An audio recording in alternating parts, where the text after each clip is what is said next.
আর যদি আপনি আমাদেরকে ক্ষমা না করেন এবং আমাদেরকে দয়া না করেন তবে অবশ্যই আমরা ক্ষতিগ্রস্তদের অন্তর্ভুক্ত হব।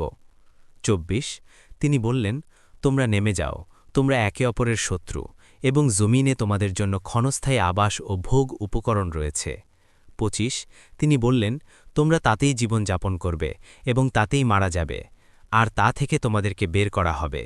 ২৬ হে বনি আদম, আমি তো তোমাদের জন্য পোশাক অবতীর্ণ করেছি, যা তোমাদের লজ্জাস্থান ঢাকবে এবং যা সৌন্দর্যস্বরূপ, আর তাকুয়ার পোশাক তা উত্তম। এগুলো আল্লাহর আয়াতসমূহের অন্তর্ভুক্ত, যাতে তারা উপদেশ গ্রহণ করে।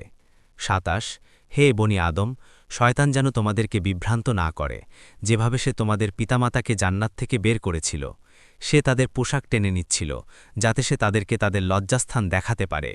নিশ্চয়ই সে ও তার দলবল তোমাদেরকে দেখে, যেখানে তোমরা তাদেরকে দেখো না। নিশ্চয়ই আমি শয়তানদেরকে তাদের জন্য অভিভাবক বানিয়েছি, যারা ঈমান গ্রহণ করে না। ২৮ আর যখন তারা কোনো অশ্লীল কাজ করে তখন বলে, আমরা এতে আমাদের পিতৃপুরুষদেরকে পেয়েছি এবং আল্লাহ আমাদেরকে এর নির্দেশ দিয়েছেন।